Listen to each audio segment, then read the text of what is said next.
السلام عليكم ورحمة الله. اللهم صل على سيدنا محمد وآله وصحبه وسلم.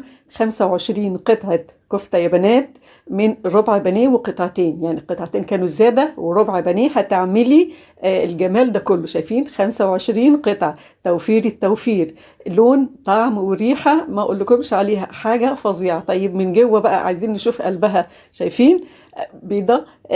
الحشو اقتصادي جدا جدا، موجود عندنا في كل بيت يا بنات، حتى لو كمية بسيطة جدا هتعملي الجمال ده. مستوية 100%، أهم حاجة السوا. أنا عندي لون طعم ريحة بقى جمال. اقتصادية جدا. ما تنسوش اللايك والاشتراك في قناتي، وتعالوا نشوف طريقتنا على طول. أنا عندي 3 حبات بطاطس متوسطين أو صغيرين كده، سلقتهم بمية وشوية ملح، وهرستهم بالهرسة البطاطس أو بالشوكة. الكمية اللي موجودة عندك، ممكن حبة بطاطس واحدة، طالما لو هتعملي ممكن حشوتين مختلفتين. بعد كده معلقة بقدونس، ملح، وشوية فلفل. كل حاجة ربع معلقة صغيرة يا بنات، ملح وفلفل وزنجبيل وبهارات، وطبعا اللي هي معلقة البقدونس أو معلقتين بقدونس على قد الكمية اللي انت هتعمليها. قلبناهم كويس كده بالشكل ده. شوفوا بقى، أنا عندي هنا ربع بانيه اهوت، وده القطعتين اللي أنا بقول لكم زيادة، يعني عندي، يعني لقيتهم عندي هنا في الفريزر يعني، فأنا قلت أعملهم مع ربع البانيه. ممكن الربع البانيه بس، أيوة هيكفي، مفيش مشكلة، هي بنفس المقادير يا بنات. هقطعهم كده يعني عشوائي كده، لأن كده كده احنا هضربهم في الكب. طيب بعد كده انا عندي بقى ايه؟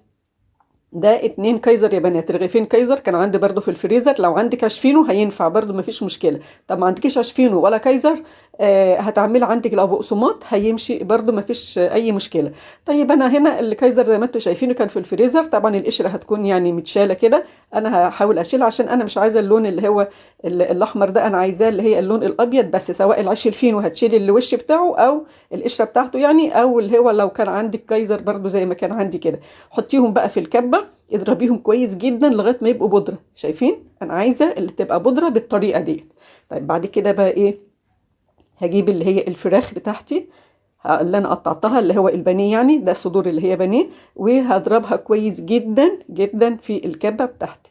بعد كده انا عندي هنا معلقتين او 3 زنجبيل فريش، زنجبيل فريش يا بنات، وعندي حوالي 5 فصوص ثوم مبشورين برضو، وعندي ربع كوبايه ميه. ربع كوبايه ميه هحط شويه وهضرب، وشويه وهضرب، علشان هوريكم القوام دلوقتي. هنشوف بقى البهارات بتاعتنا.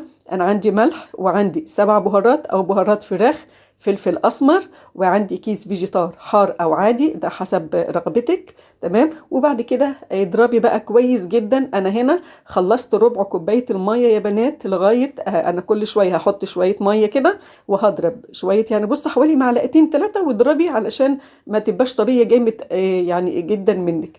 اهم حاجه بس حطي الميه بالتدريج. هي خدت مني ربع كوبايه الميه ومعلقه كمان زياده. تمام. لغايه ما هتوصلي، شايفه القوام ده طريه جدا زي ما انتم شايفين، لكن ماسكه نفسها. ده القوام اللي انا عايزاه. شايفين بقى لما هنفضيها كده في الطبق بتاعنا، اضغطي بقى كده عليها اهي، نفس القوام ده، طريه ازاي. تمام كده، يبقى احنا وصلنا للمرحلة الممتازة. عندي بقى كيس حفظ تلاجة، فتحته ودهنته بالزيت، وبعد كده هاخد قطعة من اللي هي اللحمة بتاعتي، او اللي هي الفراخ بتاعتي، او هنسميها بقى دلوقتي خلاص بقت كفتة. هنفردها بالطريقة دي. بصي بايديكي، ما فيش اسهل من كده، في منتهى السهولة بتتفرد، لانها زي ما احنا قلنا هي طرية جدا.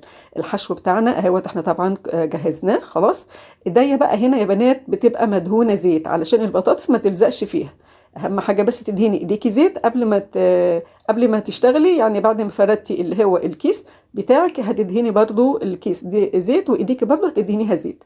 بعد كده هنعمل اللي هنلفها بالطريقه السهله اللي انتم شايفينها ديت. هنقفل الاول الجنبين، وبعد كده هنلفها بالكيس بمساعده الكيس. ايديا فيها زيت اهيت.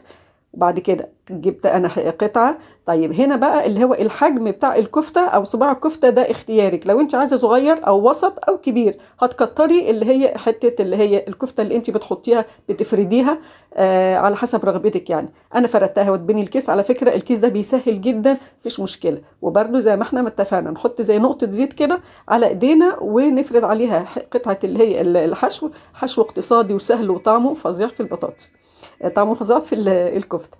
شايفين اهيت انا عملت هنا من الجنبين لميته كده. انتوا لو تلاحظوا يا بنات ممكن انا بقفلها الجنبين على بعض وممكن بسيب جزء منها مفتوح.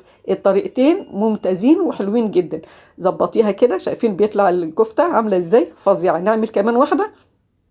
حطيت انا هنا قطعة اهيت فردتها، بتتفرد في منتهى السهولة يا بنات، ما بتاخدش اي مجهود خالص ولا اي صعوبة. شيلي كده الكيس، وبعد كده هنبدأ نحط الحشو بتاعنا برضو. ايدينا لو هي خلاص لسه اصلا فيها زيت مش هنحط كل مرة زيت في ايدينا، يعني ممكن مرة واحدة هتكفيكي تعملي حوالي كفتتين او 3. عملت هنا الجنب اهوت بالكيس، والجنب ده شايفين انا المرة دي سبت فيه فرق ما بين الجنبين. مش ما فيش مشكلة خالص سواء كده ولا كده. ده بيديكي، لو بيديكي حجم صباع الكفتة بيبقى كبير او صغير.